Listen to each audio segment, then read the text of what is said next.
watch Survivor, and when the show ends, you really want to talk about it with like-minded friends. It might be hard to find some, but don't you shed a tear. Check out the Purple Rock Podcast, and this is what you'll hear. John will make some dumb jokes, Andy likes to yell and curse, and if they're not available, the backup hosts are so much worse. Spend the whole time being jerks, telling you you're wrong, and so we got this other jerk to sing you our theme song. It's the Purple Rock Survivor Podcast. Welcome to the Purple Rock Survivor Podcast. I am John. My co-host is once again Andy, and we are talking episode 3 of Survivor 45. We're just talking to pass the time while this candle burns in the fire. And speaking of melting, Andy, how did you enjoy Florida? It is not reasonable for the weather to be like that always. Just so you know, it's still like that even after you left. It's like we picked October thinking that it would be, livable for people like myself. No. It was not. No. At least the sun went down earlier. So then there would be like a couple hours where we're like, oh, thank God. But yeah, no. You thought we had seasons here, and that was your mistake. Again, I wasn't expecting like fall or winter. I was just expecting like 5 fewer degrees of my kind of degrees. Oh, by the no. way. That's because I don't substantial. believe you can actually feel 5 degrees in yours. I don't think that's a thing. I don't think somebody knows the difference between 72 and 77. That was 5, say, right? well, 72 and 73, 5 apart, huh? Oh, math in Canada is just not mathing. Whereas I definitely feel the difference between 30, which is what it was for like the bulk of the time in the day, and like 25, which is just delightful. And like that's a vacation. We'd get out of our room in the morning and just hit in the face with just wet, swampy 28-degree heat. Yes. That's Canadian. You guys can look that up. I'm not doing the math. I will tell you, as someone who lives here, it's fucking hot. Also, the humidity. It rained several times, and it's like, oh, we'd be so great. Now it's like a swampy fog of heat. Yeah, it doesn't actually cool down. It just gets wet and hot. We had a great time, but it's just, it would be so much better if it wasn't in Florida. You know why people tune into this podcast is weather updates. People love Survivor podcasts for discussions of weather. I mean, it's a part of the Survivor milieu is like weather and heat and such. It certainly has been in the past. So all that said, let's transition into talking about what actually took place on our TV screens. I know, listen, I'm being begrudgingly dragged into this too. All right, let's talk about how we liked the episode. You first, since you were gone last week. Well, you must have missed talking in that time. Yeah, so in the obviously in the first episode, I came in a little strong, declaring that I hated it all and all that. What happened since then is what I suspected would happen when I was saying all those things. But why temper a hot take? That's boring. Everybody settled down and it's become better. The biggest thing that was annoying me off the bat was just all the hyperactivity, right? Generally, Survivor will wear that down, and I think it's done that for this cast. It's done that for me. I'm not coming in hot this week. I'm too busy. I'm trying to be less hot than I was for the past week. In general, you can't turn down that smoke show, Andy. Don't be humble. So yeah, no, look, I'm enjoying it. Like it's solid, pre-merge Survivor right now. Yeah, for me, this episode was the best of the season, but also it's a low bar. Yeah, but traditionally, I don't need a lot of fireworks in the early phase of the game. True. So I will agree with that. I think that the problem I'm having is that, from the first episode, my fear was that none of this cast really resonates with me, and I wouldn't necessarily look forward to seeing any of them. I kind of feel like, a lot of these people are topping out at they might be okay. And, maybe one or two are getting there, but to be fair, not many of them that I'm like, oh my God, get that person off my screen, which would be way worse. But it's just been like, I don't know. I guess I'll watch these people play Survivor. I haven't gotten attached to any of them yet. And I think that makes it more fun for me when I can. Yeah, it's a help that they got two of those people off our screens in the first 2 weeks. It is. So, like, yeah, I'm not, we won't bear down on that too much. You had somebody else talk about it, but thank God they voted out Brandon in so many ways, right? Yes. It's just like, it would be unfair to continue talking about him, although I am. But frankly, like, just this episode, it's like, oh God, he would have died, Yep. And, he seems to have taken it well. Apparently he's on social media making fun of himself, as he should. It's a silly show, and you did poorly at it. It's fine. Your life will go on. Yeah, I'm cool with him doing it now. If he still like is that guy like every season, like, hey, remember when I sucked? And the answer is no. No one. We would forget it if you'd stop talking about it. Talk about the funny stuff now. You're not that much of a star in the It is very funny that you think that anyone would ever move on from that. There has been like 3 survivors ever who have like moved on and actually become entertaining off the show, talking about absolutely anything else but themselves. Yeah. I mean, look, it's a high bar. I shouldn't set him to the standard, but Zach tends to talk about like the ridiculousness that's going on now and not his own ridiculousness. That's, strive for that. Right. Again, we set the bar nice and low. Yeah. But I'm happy with where it's at. I'm with you in that. I'm like not like psyched about where it's at, but I'm not going to spend a lot of time. In general, I try not to pre-complaining about what could happen down the future. Like it's like, oh, is there going to be enough fireworks? Is there going to be enough stars? I'll complain about that when it's a problem. Right now, it's not really a problem. I'm warming up to some people. It's all right for where we're at this point in the season. And I do think it was a pretty entertaining episode, especially in the end. Absolutely. And that's the other thing that gives me some hope is that we really haven't seen a whole lot of the other 2 tribes. I mean, honestly, if these had been 60-minute episodes, we would have basically seen nothing but Lulu for these first 3 weeks. It would have been entirely their tribe. So yeah, had we been subjected to that, everyone would be a cipher outside of the Lulu tribe. Yeah. As it is now, I can at least see like, there's other people out there that might be doing stuff. None of what we've seen has necessarily made me think like, oh yeah, I'm on board. But, there's still potential for it to happen. Other thing is I found Lulu pretty entertaining this episode. So it was enough with what we got from them. They went from like, oh God, this is everything that's wrong with Survivor to be like, hey, this is an entertaining dumpster fire. Entertaining it was. So let's jump to what happened in this episode, which was that Sabiyah seemed to be riding pretty high, right? Like she's in a group of 3 in a tribe of 4, which, I know you're Canadian and thus very not good at math, but that's pretty good. Like you're in control of 3/4 of the tribe. That's how that math works.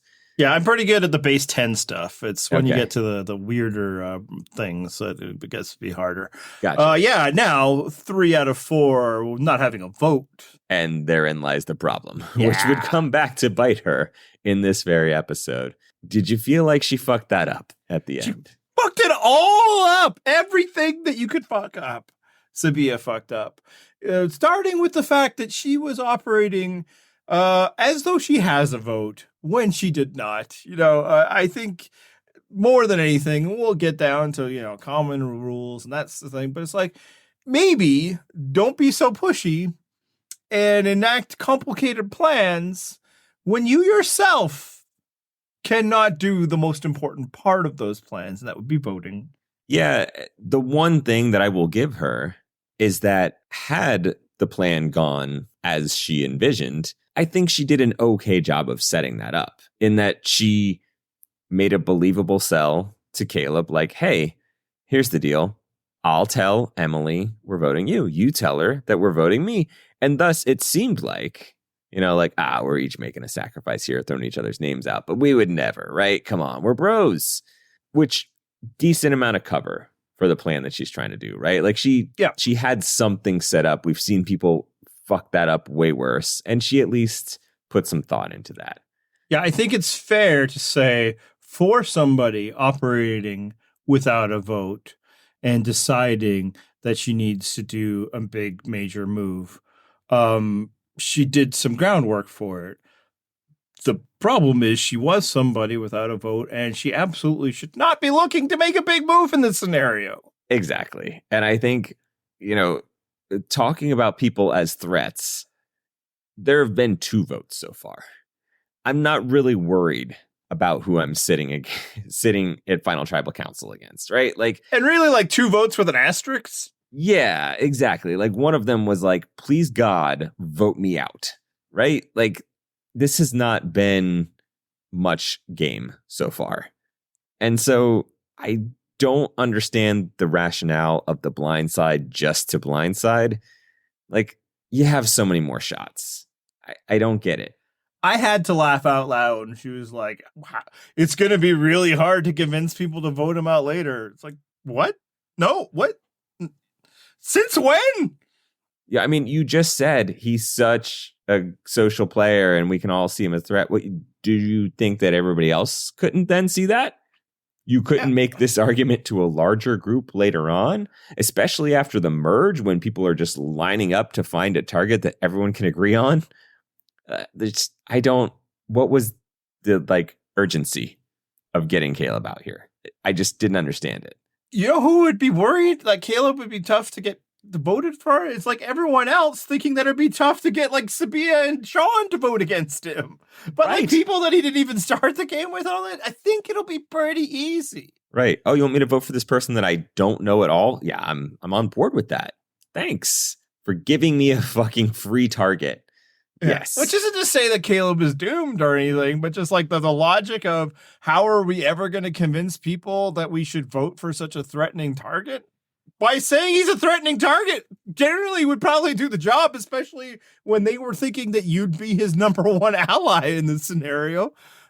So yeah, the fact that that she feels the need, at least in her stated goals, that it needs to be done now is just ridiculous and such like crazy whiplash. Not a day before, not a full day before, she is very upset at the very notion that they would vote anybody but Emily. And she was like, no, we can't vote out Brandon. And look, I'm guessing she probably turned around on that. We obviously do not know because, again, it must be stated. She did not have a vote. Right. In that decision. No chance to prove that one. At this point, this decision. And then all of a sudden she's like, yeah, got to be Kaleb. I got to pull Emily into this. And like, you don't. You really don't. You just vote out Emily. It's what you wanted to do. And to the degree when I wonder when this turned for her, was it just when Kaleb goes and now it's like, uh-oh? Or was it prior to that? Because the episode starts with her giving Emily her shot in the dark back. And I almost wonder if when Kaleb and Sean kind of told her that, like, no, we got to vote out Brandon. And you see her, she starts this episode, I believe she gives it the title, like, oh, we had to leave no man behind, but I guess in Survivor we do. I wonder if that pissed her off about Kaleb, because the vibe I've gotten from Sabiyah from the start, and it was a lot last week, is she's very emotionally motivated. You know, the fact that she kept arguing that it should be Emily when like all logic said it has to be Brandon. I wonder if Kaleb pissed her off because like the everything else she's saying, that how threatening she is and we got to do this now or we never will, is just wrong. It's just goofy. Right. He's on your side. He's a shield. You don't know that you won't need to win a challenge tomorrow. He is your best chance of winning a challenge tomorrow. You don't have to do it. And here's the other interesting thing, like, is you would maybe, in theory, want to blindside someone because they had an idol, right? Like yes. That would maybe be like, oh, we've got to do it when he's not going to expect it. She is the one who is going to, I mean, she has the idol in her possession. It's just wrapped in a fucking candle, but she's the one that has it. She doesn't have to be like, oh no, we'll never be able to take Kaleb out. He doesn't have an idol, and you know this because you're fucking holding it.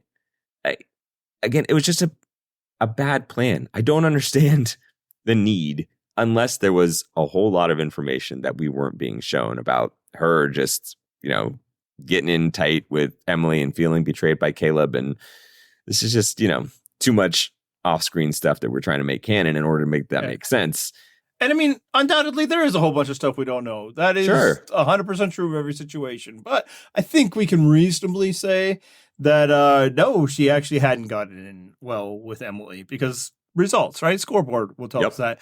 If she had, Sabiyah would still be in the game, right? And that's the other part of this. Somebody that she had been openly hostile with for like 4 days. And I think I had enjoyed at least 2 days of being like, hey, Emily's going to go and there's nothing she can do about it other than shot in the dark, and like had made no attempt to build any bridges. And like as soon as like Emily would do something else, like again, this period starts with Emily being like, did you vote? And Sabiyah immediately being like, yeah, just dancing, trying to figure out a way to get out of that one. And now your entire plan, this huge blindside move that you have no reason to make, he was going to be completely loyal to you, hinges on her. Because, I need to remind everyone, Sabiyah included, you do not have a vote. And maybe at this stage, she's like, I'm throwing that thing in the fire. I'm getting my vote. Okay, but what if, right? Like, when I don't have a vote in Survivor, I think I'd maybe I'd like to maybe keep things a little more cautious, right? I don't know. And maybe her motivation is if Emily plays the shot in the dark, who's Emily voting for? Me. But that's why you befriend Emily, try to build some bridges and maybe move that vote off of you. But you don't need to target Kaleb. There's no reason to. He is still very useful to you. Probably the most useful. Even if now Sean is really like your actual like number one ally, Kaleb is more useful to you in the short-term goals for your game. And probably the long-term goals. I mean, definitely short-term, probably also long-term. I am fine with turning on him. It's just a question of why now? Yeah, no, it's just timing. Turn on anybody if it's going to help you. I just failed to see how this would help. And obviously, again, I had scoreboard. But as it's happening, I'm like, but why though? So the one thing that I did enjoy about Sabiyah was, actually, there was more than one thing. But one of the things I enjoyed was she did exactly what Brad and I discussed last week and put that candle right in the tribal council fire. And just didn't even try to hide it because she doesn't have to. And can't, so. Yeah, exactly. It would be too difficult to burn that thing anyway in an actual tribe fire, back at your camp. How is someone not going to see that thing? It's not tiny.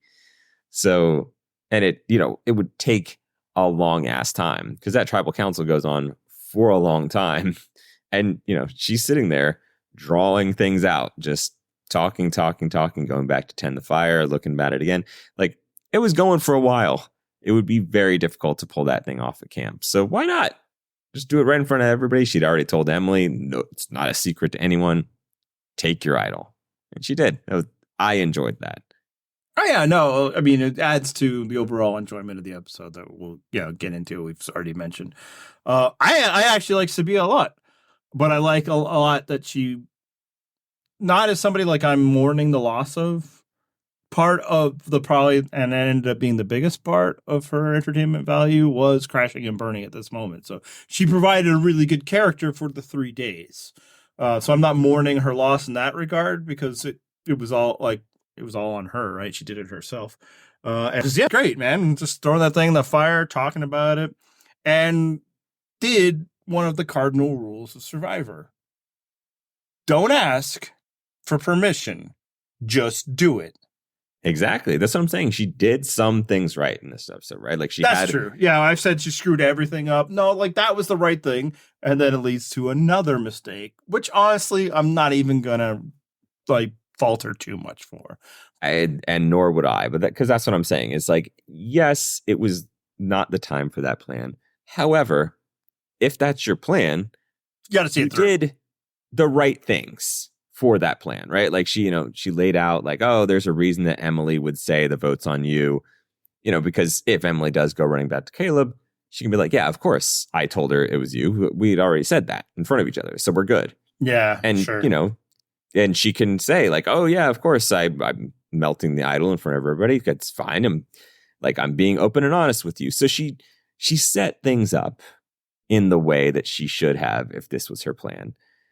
And so when it finally gets to whether or not she's going to, take her vote and make that idol fucking worthless, which we'll get to, I understand the motivation, right? Because if you're either confident in your other people or you're not. And she was clearly confident in herself and this plan and the people that she's working with.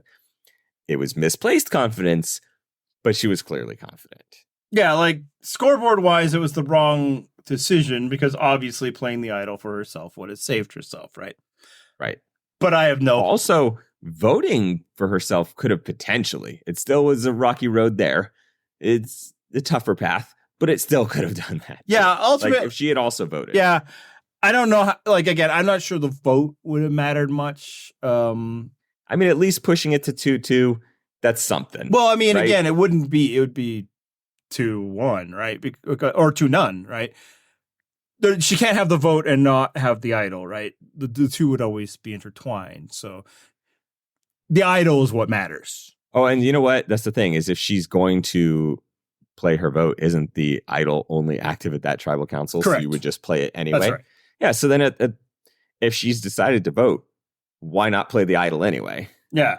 So she would have been safe. But she's doing all this so that she has an idol that'll be more useful. And then, the only way her plan works, at least prior to this, because she never had any inkling to play an idol, not knowing that she had to play an idol in order to vote, is, if she believes that she has 2 other votes on Kaleb to start with. So again, I don't really it ends up being a mistake because she went home when she could have not gone home by just playing the idol. But I'm fine that she didn't. Right. Yeah. The mistake is what she was doing in the first place. And even like her idea to cover, which, is not without it sounds good, right?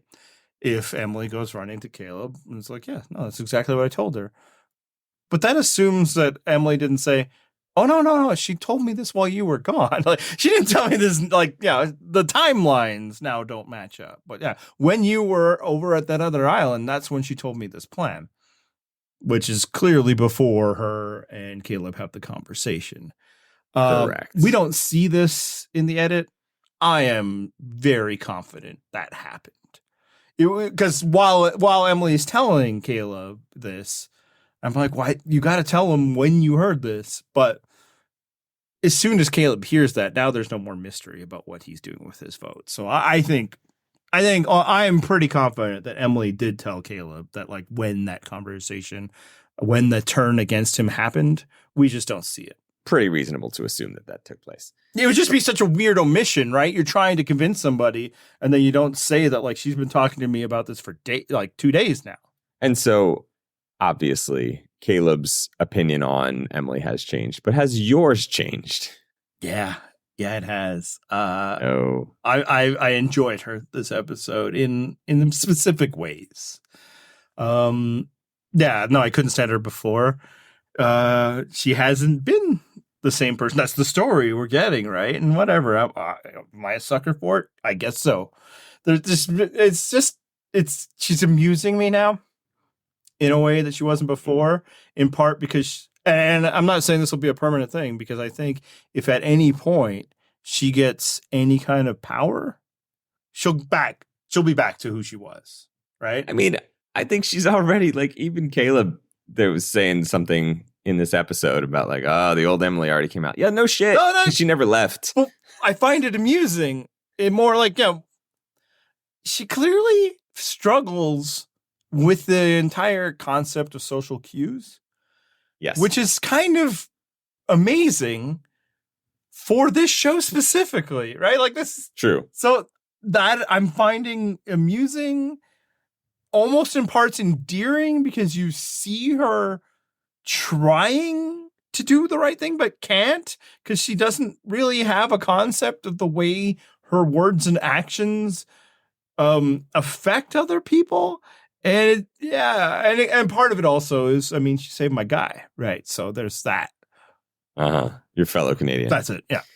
Hey, see, you're not the only one that has come around on Emily, judging by our comment section, or is starting to come around. And I think you guys are just too quick to be accepting. Like, no, she started from the bottom. Now she's still near the bottom. Like, she's sure there's been some improvement.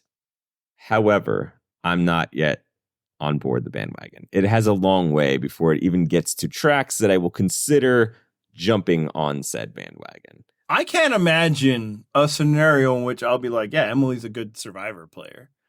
But I shouldn't need to be a good Survivor player. I'm finding her specific ways of being a bad Survivor player really kind of interesting and fun right now. Whereas in the first episode, I was just like, nah, man, no, you're just.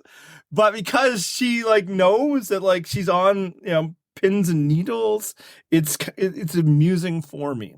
It would be great if she can achieve the level of entertainingly bad. Like, that would increase my enjoyment of the season. I hope she gets there. I'm still not even there yet with her. Like, she still has a little bit further to go before I can embrace that, because I like that. I'm down for that. I haven't even seen that yet. In general, I'm pretty quick to switch back and forth on players anyway. I don't care. I'll take whatever the most recent input is, and that's what I'll talk about. What have they done for you lately? Yeah, man, I don't need to like ride with these people. I gotta talk about this shit every week. So like, why be like, oh, I made my decision 3 episodes ago, and I'm just gonna stick with it? Well, then what the hell am I gonna talk about for so long? Nah, man, she amused me here, and again, she saved my guy. Like, man, I spent the summer rooting for Dylan Brooks. Anything, you wrap the maple leaf in them, and I'm all for it. So that's where we're at. And also, I think it was important and helpful that, like, as Sabiyah is doing her stuff, I really want to see it fail, because that's my jam. I like to see bad ideas on Survivor fail. So if Emily's the change agent to make that happen, then go Emily. And then if next week she's annoying me with other people, then go, Emily. Let's go, Brandon. Let's go, Brandon. I have to get the last one saying, right? Exactly. Obviously, there's one other member of this tribe that we're not discussing yet. So what do you feel about Sean at this point in the game? I think it's telling that we never get his perspective on why he's voting for Kaleb at all. You know, we get Sabiyah, talking about her plan, and Sean like smiling and kind of nodding, and then sharing it with Emily, and he is also there. But we never really get confirmation of like, yeah, he's in or not. And then there's never like a confessional being like, this is good for me, and this is what we want to do. To the point where I'm like, is he in? But yeah, he was in. And standing there shocked as hell when it all failed. And it's like, I think we can fairly safely say that while Sean might still have things to offer throughout this season, he is not going to be a featured character, because they did not give one solitary care about why he is doing this big shocking move. Yeah, at the very least, in the pre-merge, he is clearly a non-factor. He has been involved in these votes. Yeah. You know, he's been in the majority for these votes, except for this one, of course. And yet, I never got the sense that like, this was Sean's call. Yeah. Right? Like it always felt like he was the third wheel. And to the point that the show was even kind of given us that we only got to see Emily saying what seemed like she was saying Sabiyah and Kaleb were aligned. Really no mention of Sean in that we saw. Although in this episode, you kind of get the impression that she had previously said the 3 of them were aligned. All along it has just seemed like, it's those 2. Oh, and also Sean. Yeah, and it's not like he's been invisible. Like, we've heard him speak on other things. Yes. But I have no idea why he went for this. Like, why he didn't not like say, hey, I hear what you're saying, Sabiyah, but no. Like, again, he just kind of did it. And we don't know why. Right, what was his motivation? No idea. And so what tells me is like, it doesn't matter, is the thing. And look, there's a cleaner storytelling in this, and that, you frame it all on Sabiyah, and thus when, what happens, it looks like it's all her mistake and all her fault. Which again might be what happened, but either whether it's her idea, I believe it is because why would I believe otherwise? It's a better story that way. But it's just crazy that like we never hear from him like he's excited about this plan. Is he worried about this plan? Is he like, why are we flipping on each other so quickly? None of that, nothing. So, thanks for coming out, Sean. Because otherwise, I think this was a really well-told story from at least last episode, if not from the beginning. We see, the clashes between Emily and Sabiyah and how that affects both of them. We see, Emily trying to, improve marginal success on that. We see Kaleb explaining last week why he's going to efforts to bringing Emily in because it could pay dividends. And ta-da! So like this was a really well-told story, and Sean was just another character, like kind of a tertiary character in it. Yep. So this whole plan of Sabiyah's goes down. I mean, assuming that this timeline is correct, which it seems like it is, while Kaleb is off going on this raid. Now, they're eating fruit without him while coming up with this plan, but it looks like they at least saved some. Right. Now, should Kaleb have volunteered to go on that raid? Because he was pretty gung-ho about making that thing happen. And the rest of them were like, yeah, sure. Absolutely not. What are you doing, man? Yeah, well, for one, I thought the best choice and what they should have done is like, hey, Emily, you should go. Because why not let her go rub off on other people? It's not going to help her. You had the exact same idea I did watching this. Now, I understand the logic that like, oh, no, don't send Emily off because like she's so ready to bail on you. Like she will absolutely, switch if she gets this merge, whatever. Just don't let her get to the merge. Let her go and just be herself in front of other tribes. And they'd probably be like, wow, how is she still around? Yeah. Like, have Emily go talk to people. And the task let them see is to take things from people. Yes. Most of the times in the past, that has led to, ill feelings. So Caleb's idea is, I'm going to go socialize with more people. And then you're going to take their shit, man. No, put all that heat on Emily. She'll probably put more on herself. Imagine her in this scenario. Is she chatting people up? No, she'll be blunt as hell and be like, give me more. No, man, that's the move. And it would have been amusing. But and also, not only that, but like Emily, since she's not great at social cues, probably takes something more valuable than fishing gear without a spear. And also, like, as Kaleb mentioned later in the show, even if they'd caught a fish, they have no fucking fire. Are they going to just go full sushi? They can't even cut it up. They don't have a machete yet. I think they do. Do they? I know. It's like we haven't been shown, but I think they do. They must, because they're cutting up coconuts. Yeah, right? and they've got a shelter. I think they probably got that after, the first challenge or whatever, but just they don't have though. They clearly weren't allowed to steal the flint, right? Yes. Yeah, that sucks. But also, what are you doing? And like, take the shit. Also, send Emily to take the shit. Yeah. Have her be an enemy, and then, you vote her ass out this vote. Look at that. Clean kill.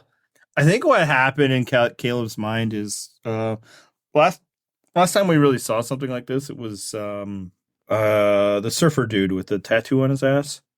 Cody. And he came off as pretty impressed. Yeah, he was kind of Cody and personable. So Kaleb must be like, that's what I'll be. But I think people were still pissed at Cody and be like seeing through his bullshit because he was stealing their stuff, man. This is a shit job. Send the shit person. That's the move. Like when we have shit tasks on the website, I don't do them. That's Charlie work. I don't understand how I became the Charlie of my own website. Like I pay for this shit. Like I am paying to do my own grunt work. Doesn't make sense. Anyway, yeah, I'm with you in that I don't understand Kaleb's motivation. Although that said, he did go out there. He did talk to some people. Do you feel like that was productive and helpful for him? Maybe. I can't say it wasn't. Okay. Like, obviously we do see them being like, oh, he's a real social player. But I do wonder about that sometimes. It's like when people are saying that, it's like, so then you're recognizing either that like they're trying to be a social player and failing, because you're seeing through them. Or it's like, I can tell because I'm really starting to like this guy. Well, then you're still liking him, in which case it might work. Here's a pro tip for people. You can be transparent with your compliments of people, and they might be like, ah, ha, ha, ha, I love that guy. But they still like to hear it, It's true. People do enjoy a compliment. Keep waiting. Maybe you'll get one from me. I mean, I already called you a smoke show. Poor timing to make that comment because, I already got you with a compliment earlier.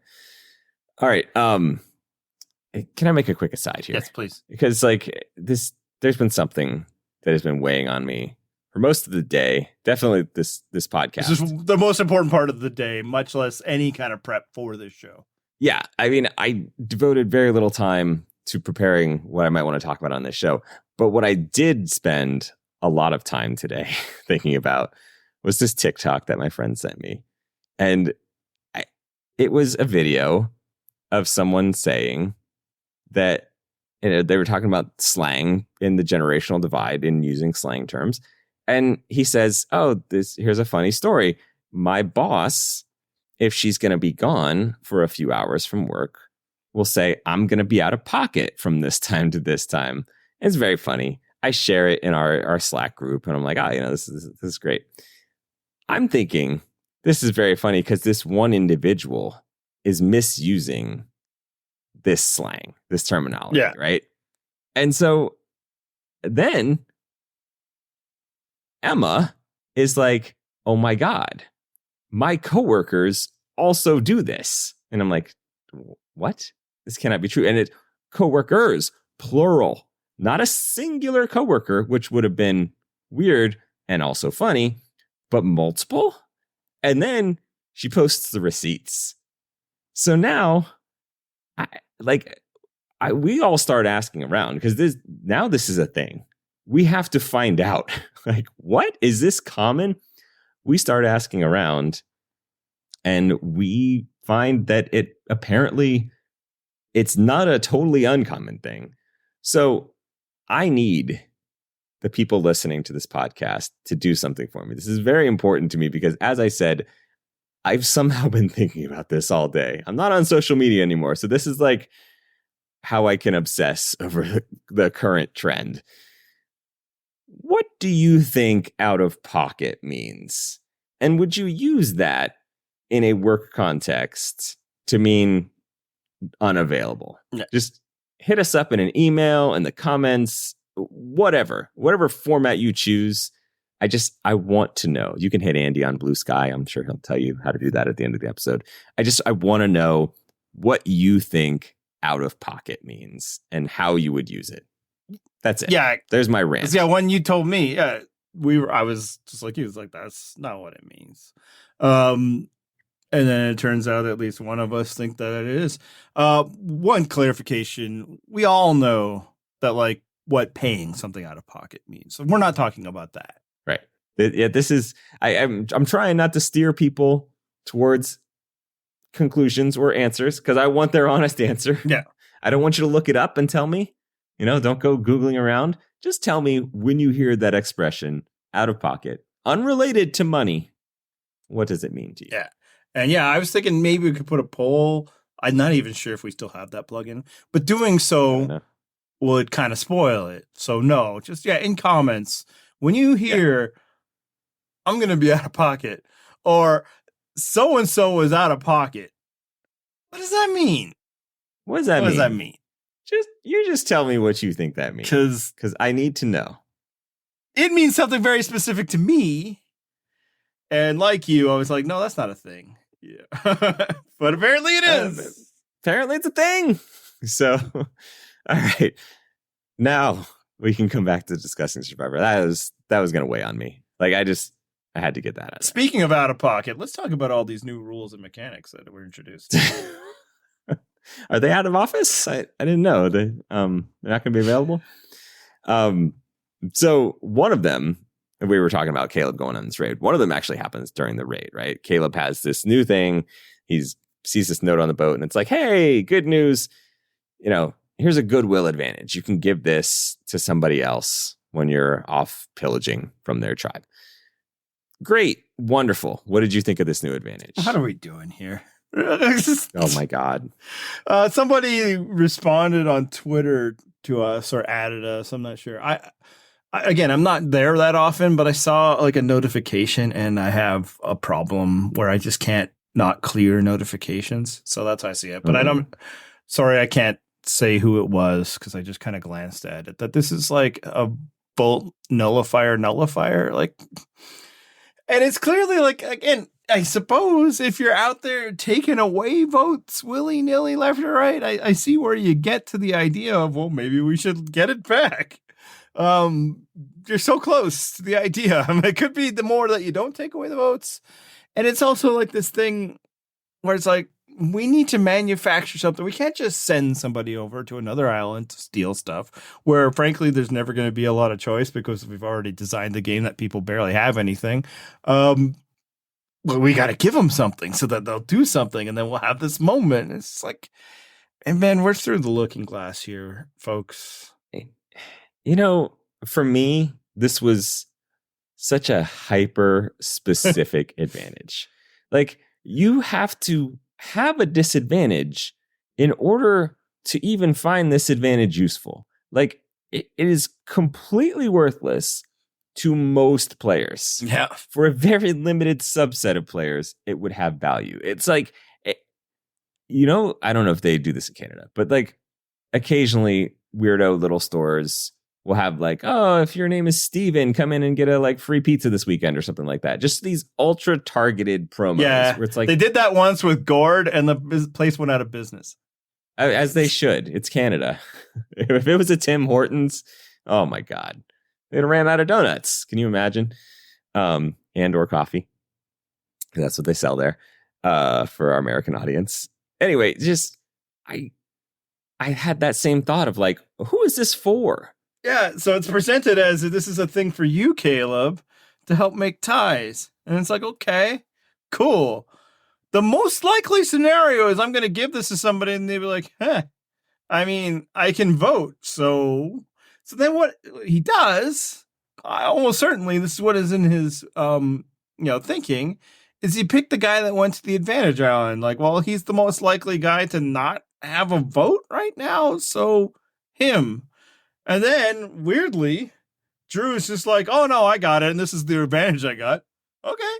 But it's like... He's like, hey, have it anyway. Yeah, he's like, well, shit, man, I don't know who else this would be useful for. And so I don't even know if it was like, this tool for Kaleb to like find somebody who you really vibe with and give them an advantage. Because it's like, hey, in case you lose a vote, here you go. Right. What? How is that? I don't know. It's just like being able to give someone the like biggest white elephant fucking gift. Just, what is this? What are you handing me right now? This is a worthless piece of paper. I don't know. And then how it ends up working out is that it's going to be not really useful for Drew, but maybe for his buddy in certain scenarios. Because also, I believe there are time limits on it. Or maybe not. I'm going to start maybe... Is there? You're conflating multiple things. Yeah. I mean, generally there's a time limit because at a certain point the game stops taking people's votes away. So there's that. Yeah, man, come on. But I am not the person who's always complaining about Survivor trying new things. For the most part, things are harmless. Frankly, a good fair deal of entertainment in this episode came as a result of the tinkering and all that. But it's just like, it's a hat on a hat, man. Yeah, I don't get it. What was the motivation? But you did mention the tinkering. This is not the only tinkering they did, right? Like, we'd seen the Beware Advantage thing playing out over these couple episodes. We hadn't yet seen someone get to the end and open up the idol, right? So in this episode, we saw it happen twice. And then we find out the idol that you have just busted your ass to get and gone through multiple steps to get is essentially a 1 vote idol. You can play it at 1 tribal council. The only way to make it more powerful is to then give up your vote, which you had already been doing, probably, until you got to the point where you got the idol. And so then you can have the privilege, having completed all these ridiculous tasks, of continuing to give up your vote. How do you like this as some tinkering to the idol? So a thing that happens often when these new advantages are introduced is a bunch of belly aching on social media or whatever. It's like, oh, this is so confusing. And usually you can tell by the way I said it, how I feel about those complaints. And maybe it's just because I can't relate. They're not usually that confusing for me, right? I listen and I'm like, okay, got it. That's a lot, but okay. It's not like I understand every part of this. But what ends up happening is it just keeps introducing so many variables that will have to just go unanswered until we see it, if we see it. And it's just like it's a lot, So in this episode, Austin gets this thing where it's like, it's one idol, one crap, that sucks. Or he give up a vote. Oh, okay. But we now know that he has access at least to not giving up a vote. So does that mean that those will cancel each other out? Right. And I would hope. Yeah. Because then what's the point of this Goodwill Advantage if you're already nerfing it? But at the same time, I could see it not, because it's a little different. You haven't had your vote taken away from you. You're choosing. Sacrificing. Yes. So does that mean that because I believe the Goodwill Advantage is if you've had your vote taken away from you, you can get a vote back. Does that also apply when you choose to give away your vote? I don't know. And I'm not good. I mean, maybe I'll find out. And often, sometimes when things are a little like, hey, could you do this or not? Like, can Sabiyah throw her thing into the tribe fire? Let's wait and find out. Don't ask. But there just seems to be all these, because again, even with the multi-steps, right? And he had to do this and this and this. We see like Dee and Julie be like, okay, well, here's the hammer that we found. And it's like, well, why are they doing that? But the second thing, I don't know if people are allowed to claim the idol if they haven't done the other steps, if they haven't gotten the parchment and accepted the bewareness of it all. I don't know if you're allowed to. Part of me is assuming that you probably aren't, which is why people are just helping that person get that idol. I think also, I sort of touched on this last week with Brad, where we saw J Maya trying to figure out what all these parts of letters mean. And so theoretically, she could have decoded that, right? Yeah. Figured out where it's saying to dig and then gone and dug and found it herself. I don't think the show would stop you from that.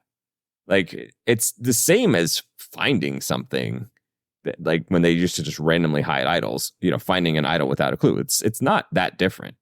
So, and that's the type of thing where just don't ask. If you did it. Well, sure, you do it, and you wouldn't ask. You wouldn't think to ask, right? Well, I guess Dee and Julie might, because they know that there's this, they got the steps from there. But it's just the show has set up the situation that in order to get this idol, you need to accept the disadvantages associated with it. If you skip ahead to the end, you haven't. So what if, however, you find a beware advantage and be like, nah, I'm not doing that because look how fucking bad they've become, right? But then you find the idol anyway. So that's what I was kind of getting at. It's to your point about being wow, I have so many questions. Let's just say that, Dee finds that hammer and she reads it. She runs over, cracks that idol or cracks that rock open and gets an idol, right? Is Austin's vote still lost? Yeah. Because he never found the idol? How fun would that be? And that was never in you have to give this up, find the idol. And by the way, you better find that idol before somebody else did. Because again, Exactly. that was never in this, because before you opened it and said, yeah, I don't care, beware, great. And then you have an idol. Right. And then you have to do something to activate it. But like now you have to do these other steps, but maybe you don't. I don't know. And it's just like, that's just too much that we don't know. And I'm not 100% sure the show knows, you know? And then another problem is it's the show Survivor tends to like look for equality, right? Almost to its detriment. You know, like we'll measure out footholds, and you know, we can't make challenges at a certain point too difficult because people are not so strong, as though competition should be based on, hey, it's not fair that somebody's good at something. But breaking open a rock with a provided hammer is a lot easier than melting wax. Yep. And let's remove the fact that the person who found that was on a tribe that had no ability to start fire, or very little. Obviously, it is still something that exists in the world, but it's difficult without the flint, right? Which, frankly, is something they should have. That they are the show. They know they're not giving people flint unless. But even just straight up, the person who finds it has access to fire. As you said, it's harder to melt that thing. We saw it takes a while. And generally, fire is out in the open. I think what would have to happen if they had fires, you got to go somewhere else and start your own little fire and melt it. Which, again, but that's so much harder, super convenient than just walking over to a place that nobody questions where you're at, and it's like hitting things. Yeah. And we have yet to see what the other tribe has to do. Blue tribes out. Yeah, exactly. They might have some other task that it's like, what? That's all you guys had to do? Yeah, and it's like it's not equivalent. Like, at least in the past, like maybe one phrase was a little harder to work in than the other, but it's dumb phrases throughout. But this is like the thumb really fell on the scale for what was clearly the worst tribe, and not by accident at this point. Like they had nobody who could do a puzzle. Unless Hannah is actually good at puzzles, they had nobody who could do a puzzle in that tribe. I did enjoy the Emily faces as she realized, like, well, we're fucking doomed here. Yeah, about that challenge. What the fuck? Why is there somebody calling it out when they don't have the vantage to see half of the puzzle? They can kind of see the top. They can see the sides near them, but this is a 3-dimensional puzzle. They can sort of tell what it looks like. The viewing audience couldn't see half the puzzle because the camera was behind. So we're seeing what the caller can't see, and the caller is seeing what we can't see. And it's like, maybe a fourth person to move stuff would have been useful. I'm hoping all of the tribes, after they were doing the walkthrough, gave zero shits about the puzzle solving ability of the people that they put there, and just be like, the weakest person is standing here. Yeah. Which I think is kind of what happened, right? Is J. Maya, Emily, and is it Kendra? So, yeah, man. That's basically what happened. Yeah. I mean, I don't know. Maybe J. Maya is also good at puzzles, but it didn't matter in that challenge. No, it certainly didn't. It wasn't a whole lot of ordering around like, oh, do this one to this and put this one here. It wasn't obvious because you couldn't see most of the puzzle. Like, what's that one say on it? I don't know what the other side of the puzzle looks like. And all our pieces are giant in a pile. I can't even be like, grab that one unless you guys took the time to lay them all out. Anyway, but getting back to like all the new rules and mechanics. So it feels just unnecessarily clunky, and just the result of them like trying to keep these things alive. But the same token, it led to like a legendary moment in Survivor. Like Sabiyah working the fire during Tribal Council is something that I will remember about this season always, right? Yeah, it was good stuff. It was great stuff. And it leads to this kind of like this other level of gaming, in that Sabiyah has to be like dragging this out. But what if you're like you're all voting for Sabiyah? Can we be like, I don't have anything to say, Jeff. Can we wrap this up? Can we vote yet? And what's actually happening is two of them are, but they can't make it clear. But if it was like obvious, like if Emily had it and they were all trying to vote Emily, then they all be like, "Yep, there's nothing really to talk about here. We're all voting for Emily." Yeah, we're good to vote. Let's go. And she has to filibuster and stuff. So see, now that could have been an entertaining outcome. Yeah, but then there's like, gimmicks can be entertaining, but at some point, do they kind of mess with like the integrity of the thing? But then there's the questions like, we're talking about reality TV here. How much does integrity come into exactly. play? So I'm of two minds, but I just feel like these things have just led to too many questions. It's just that, again, because like, I don't know if I should be judging Dee and Julie for like giving Austin that, because I don't know if they could actually have claimed the idol or not. And I mean, even apart from that, like, let's just say they could have gotten it right. Like, at the very least, at least now they know where the idol is. And that's that in itself. He's their ally. They want him to vote. And that's the other thing we don't know about it. If somebody else claims this thing, presumably you don't get your vote, because they shouldn't be like, no, what are you getting? Tree mail? Oh, by the way, the idol is found, so you can vote now. It's just not yours. That's what I'm saying. It's like, that would be funny. It would be. Someone else finds the idol and you keep looking for it. You just got no vote. Yeah, and again, I'm not convinced the show totally thought that through. I think what they did instead is it's going to be impossible to find it without the clue. Right? And it's like a rope buried in like under the ground. Like nobody's just digging constantly to find it. So now the one in the tree, again, with the kind of the imbalanceness, maybe you look up at a tree, like, why is there a rope there? Maybe. But it did seem like it took them a while to find it. So like, I think that's where they're thinking, right? That'd be funny if somebody had stepped on that fake rock, but I bet that rock wasn't even there until the hammer was found. Right. The one other thing about the Red Tribe, before we move on, what the fuck with Drew? Like, why do people keep talking to him? Why is he making connections? Like, why does it seem like people like him? Are you on board with Drew? You know, you made your turnaround on Emily. Okay. This is a frustrating thing that happens a lot, is that somebody who I don't like, it's just like comes off the screen. I don't like them. But it's like, but aren't they doing well though? Like every time it's like, it feels like, oh no, it's going to get to come up and say, maybe he still will.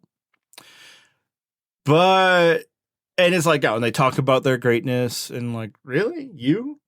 But then, you know, it seems like people do like him. And it feels like people are like, he gets the thing from Kaleb. Like, this is at least 2 weeks, maybe 3, where I'm like, oh, this guy. And then it's like, oh, he's doing well. Ugh. What? Yeah. Am I wrong then? Like, maybe he actually is likable? See, my hope had been that when they got busted digging for the idol, that then Dee and Julie would turn on him to keep Austin. Mm-hmm. And then Drew's gone. You know, maybe they replace Drew with J. Maya. That'd be great.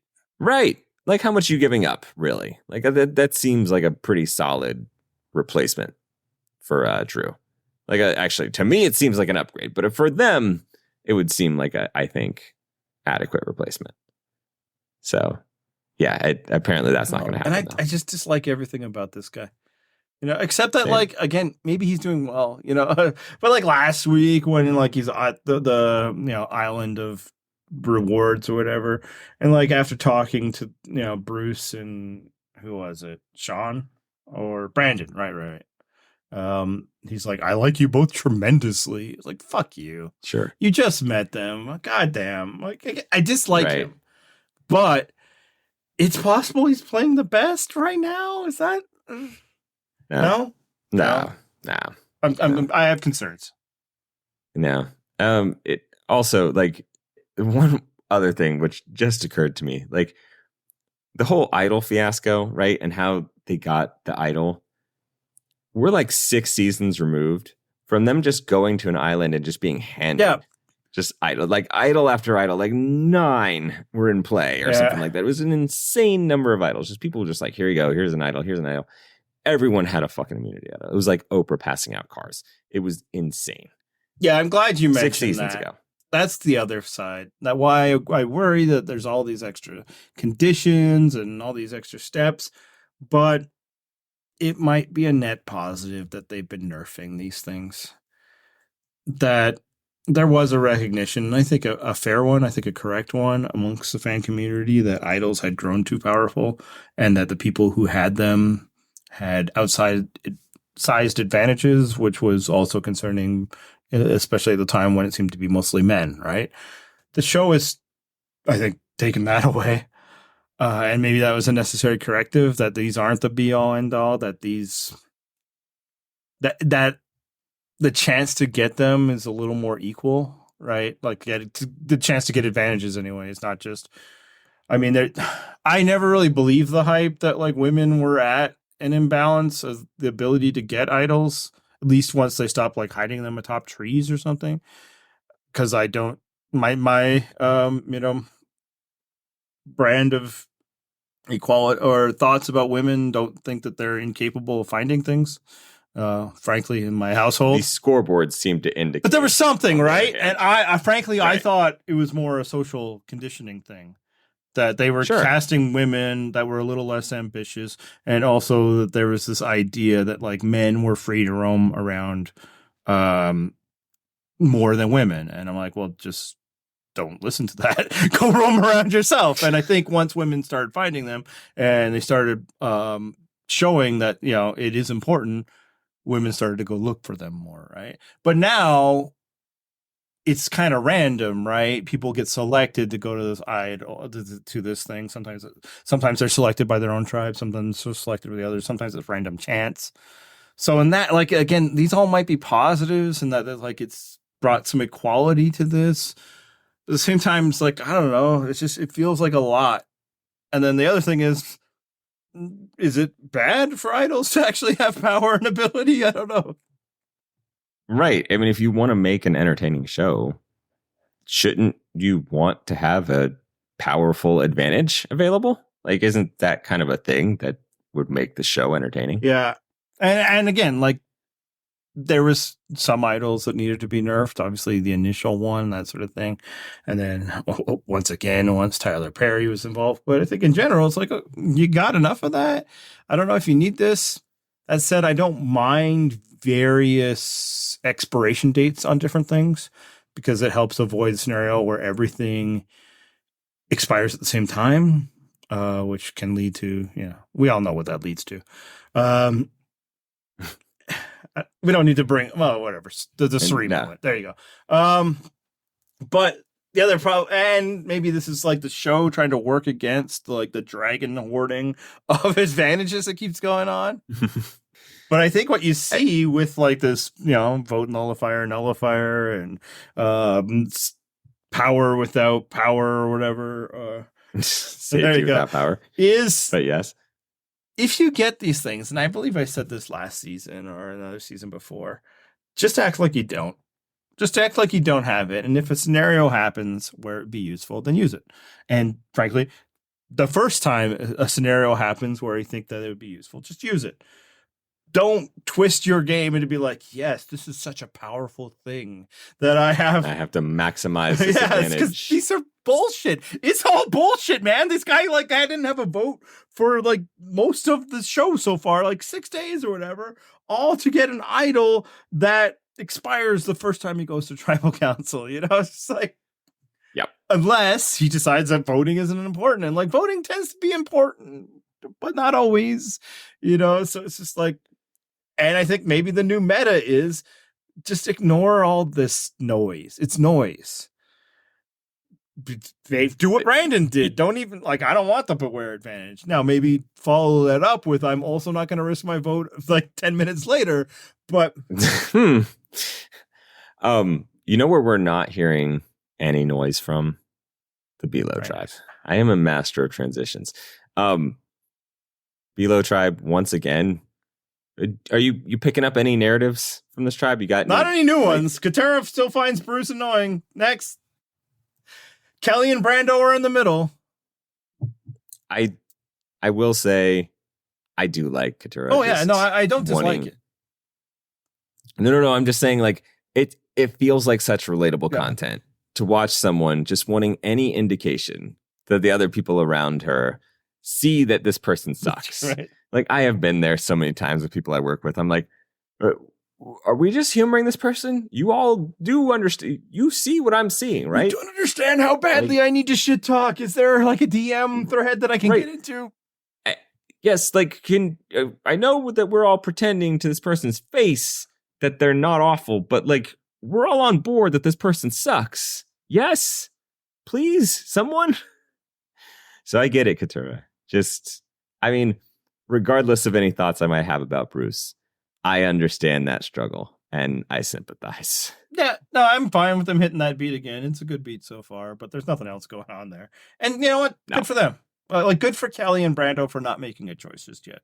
Recognizing that when the time comes, it's a choice they can't back away from, but you don't got to make it now, Exactly. Yeah, don't draw the line in the sand until you need to. And actually, since I wasn't here last week, I do want to mention, I like the way Kelly specifically is playing it, because I've never bought into the, let's do this for the sisterhood type stuff, which very easy for me to say, I realize.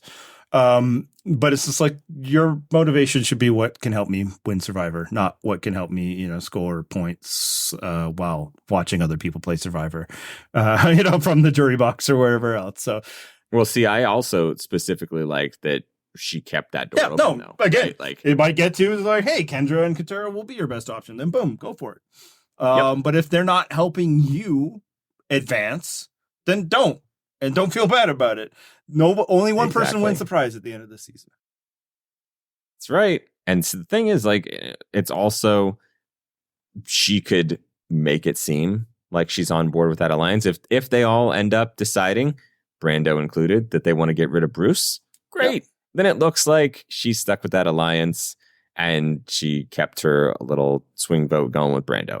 There's lots of, she's keeping her options open, and I appreciate that. Hey, who are you liking so far? Because I know, or are you liking anyone from the beginning? Yeah. It's kind of you're still not. But is there anybody kind of I like them a bit more now or anything like that? I mean, I don't know. I mean, other than I was amused by Katura just liking Bruce, but I don't feel like I'm not in on anyone, man. I'm not I'm way out on Drew, as noted.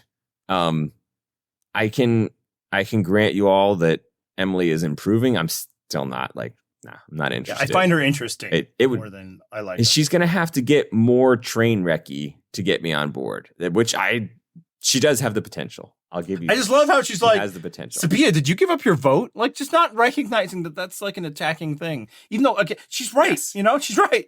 But it's not even yes. I thought it was weird that there were only 2 votes. That's how you do it. Or you could talk with other people. It's one-on-ones. But nope, right there in the group setting, challenging one person, the person that dislikes her the most. And it's just and then doesn't let it go.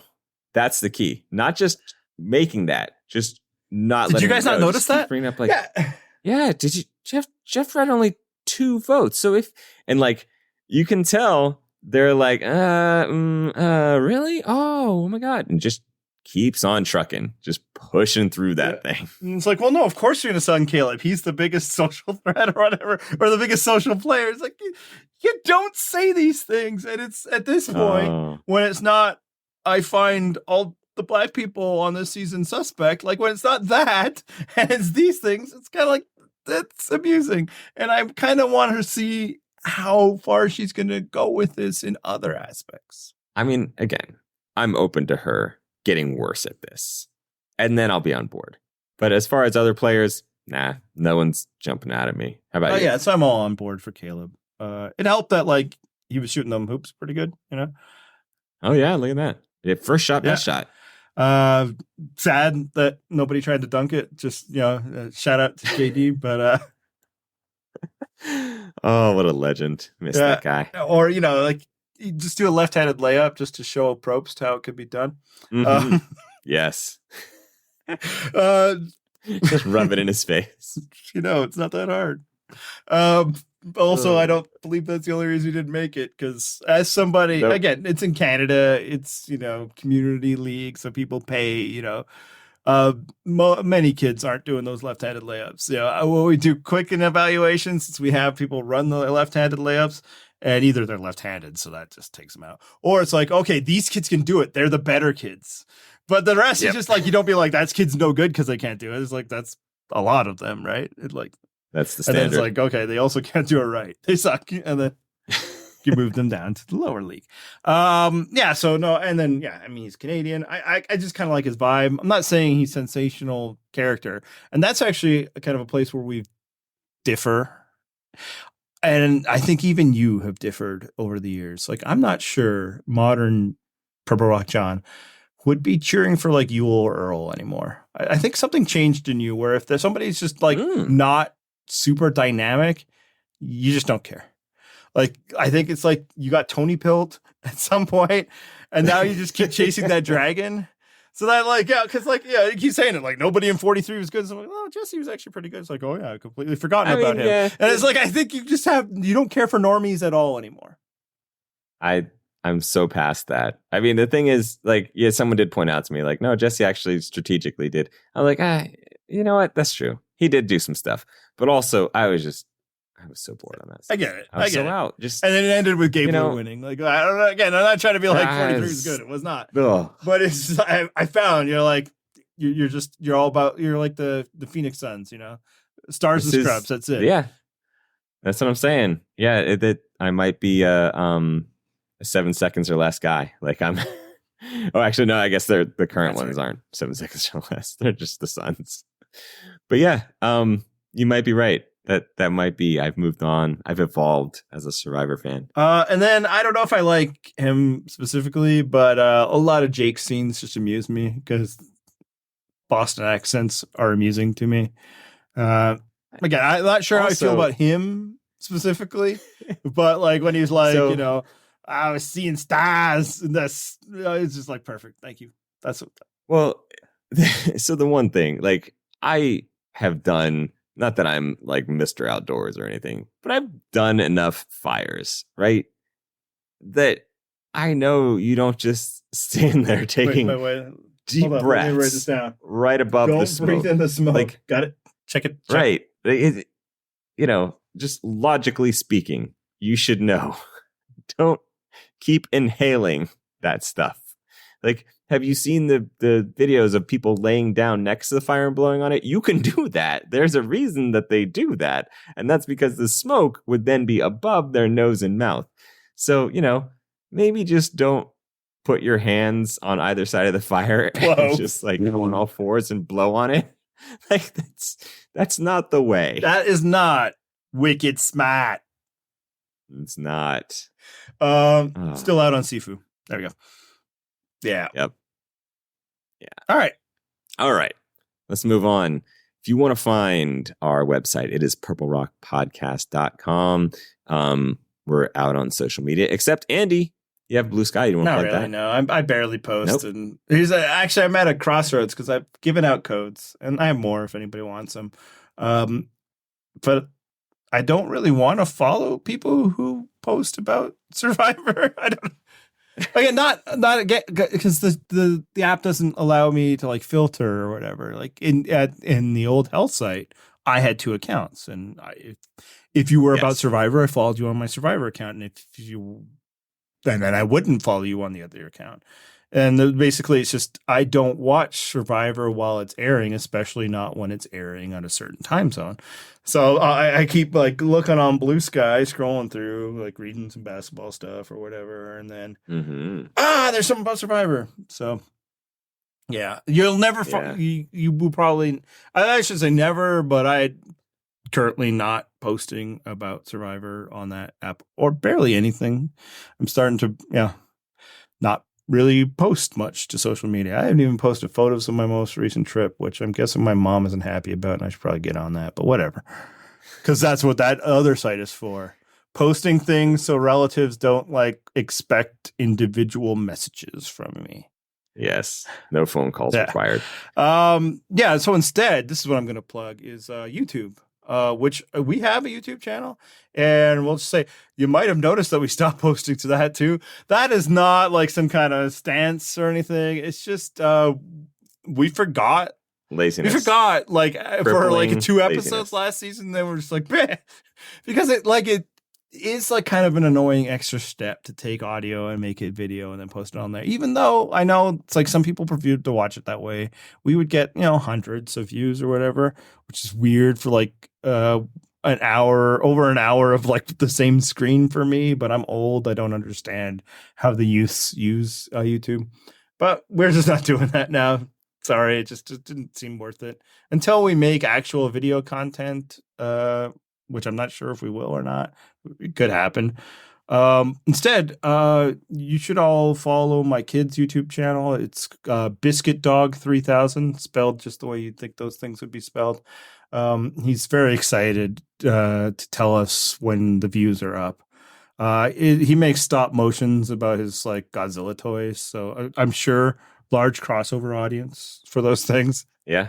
They tend to be about like Hit 30 to like 90 seconds. So, you could give a like, he was just talking. Smash that like and subscribe. Oh, he will tell me if he gets some new subscribers. He's like, I got 18 now. He's got one video that's had like 3,000 views or something. He said to his grandpa just today. So, go check that out. Watch one. Like, again, let it play, man. It's not much time in your life. And you'll make one kid really excited and happy. I would never plug any projects my children are doing. Yeah, you don't see his face. So I'm not like, exactly being like, hey, and then go look up our address or anything. Like, it's safe. His name actually isn't Biscuit Dog. I'm just going to say. What? Our dog's name is. I thought you named him after Limp Bizkit, your favorite band. Yeah. Something on that note is DOG, not DOAWG. Also, it's not BIZKIT. Jeez. I have not thought about that band in a minute. I'm going to say. Nor should you. I don't know why I did. I have some ideas. All right. You might have. Anyway, that's about it. Okay. Let's wrap this thing up and hit some theme music. This is the copyright-free outro to the Purple Rocks of